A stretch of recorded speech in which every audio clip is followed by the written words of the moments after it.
tudo bem? Eu sou o Bruno Coelho e hoje eu quero conversar com você a respeito do Evangelho de Marcos. Então fica até o final desse vídeo porque você vai gostar desse conteúdo.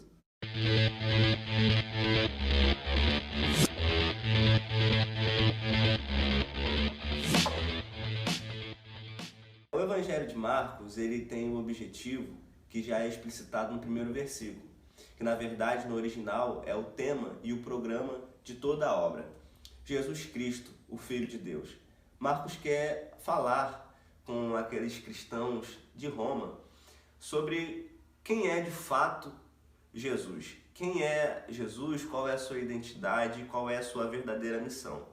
Ele quer apresentar que Jesus cumpre diversos aspectos das Escrituras.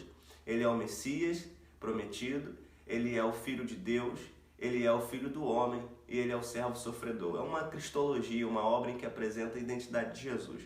Por que essa necessidade? Primeiro, a necessidade surgiu quando se começou a ter no meio das pessoas daquele tempo visões complexas a respeito de Jesus.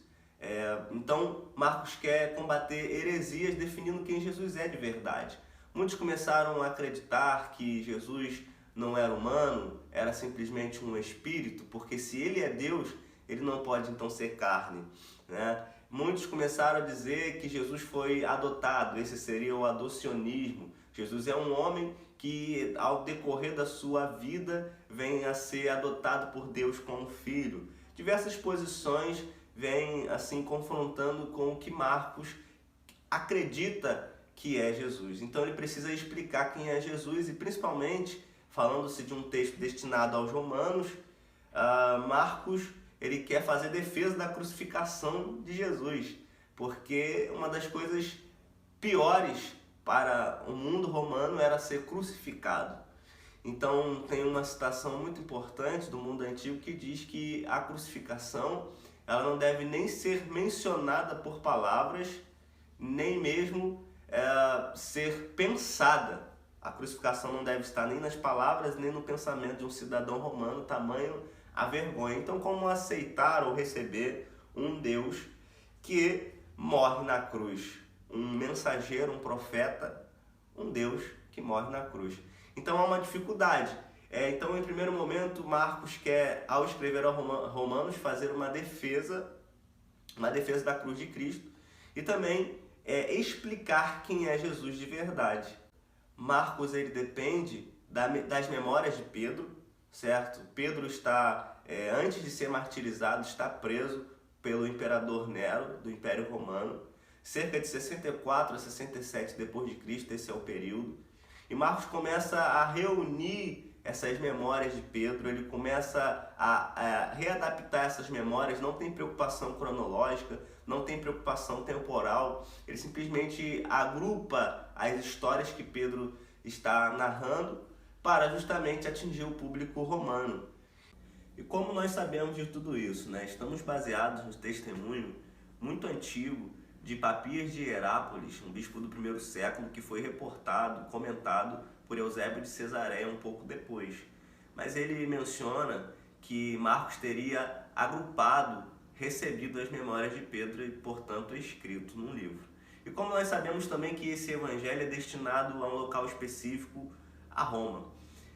Por causa dos latinismos no texto, muitas palavras em aramaico são traduzidas para o latim, que é a língua oficial dos romanos, apesar do mundo antigo conhecer o grego e reconhecer o grego no comércio, a língua internacional, a língua de berço do romano é o latim. Então existem latinismos no texto. E o segundo motivo é a questão da explicação dos costumes judaicos. Esse é um ponto que a gente sempre usa, porque se ele está escrevendo para judeu, para Palestina, ele não precisa explicar os costumes judaicos, mas como ele está destinando pelo menos a um público fora, para além do judaísmo, né? Então ele precisa explicar. Quais são os problemas, né? Um principal problema é sempre político. Por exemplo, Pilatos pergunta para Jesus: tu és o rei dos judeus? Jesus, tu o dizes. Essa declaração tu o dizes está negando essa afirmação. Jesus não é um Messias político, ele não veio politicamente salvar Israel.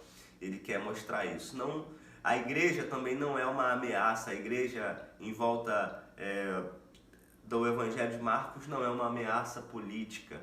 Jesus, como Filho de Deus, também não está concorrendo com o imperador que era considerado divino, portanto Filho de Deus naquele tempo. Não. A mensagem de Jesus não é política. Jesus veio salvar pessoas através da sua morte. E é esse messianismo que Marcos quer corrigir na mentalidade judaica. O judeu está esperando um reino através do Messias que vai libertar politicamente Israel, que vai reunir os judeus de todos os cantos da terra, que vai trazer ao mundo a situação edênica. Os animais vão estar em paz, não vai ter mais o lobo destruindo, não vai ter o urso, o leão. Os animais ferozes vão estar em calmaria. E a supremacia de Israel em relação a todo mundo. E Jesus traz uma mensagem diferente. Marcos quer mostrar isso através do segredo messiânico. Todo mundo que quer falar sobre a identidade de Jesus é interrompido. Quando os demônios falam, tu és o Santo de Deus, tu és o Cristo, mencionando a identidade de Jesus, Jesus manda calar. Quando o próprio discípulo Pedro, no capítulo 8, vai mencionar a identidade de Jesus, porque o próprio Jesus está perguntando, a primeira parte do Evangelho está toda destinada à pergunta, quem é Jesus? E ele, após a resposta iluminada de Pedro, que Jesus é o Cristo, ele é o Messias, Jesus vai falar assim, fica em silêncio, não conte nada a ninguém, porque o Filho do Homem é necessário que padeça muito, sofra e morra para salvar muitos, para ressuscitar depois. Então há uma mensagem, uma correção do messianismo de Jesus que salva através da morte e não salva através do triunfo político. Portanto, para os judeus, Marcos está dizendo, apesar do messianismo de Jesus ser diferente, ele é sim o Messias e cumpriu as escrituras do Antigo Testamento. Para os romanos, Marcos está dizendo, apesar dele ter morrido na cruz, ter sido crucificado como malfeitor, é dessa maneira que ele salva a humanidade. Acredite na cruz de Cristo, porque, segundo as escrituras judaicas, é dessa maneira que Deus vai salvar o mundo. Quem sabe hoje Deus não possa salvar a sua vida se você acreditar nessa mensagem. Deus te abençoe, curta e compartilhe esse vídeo.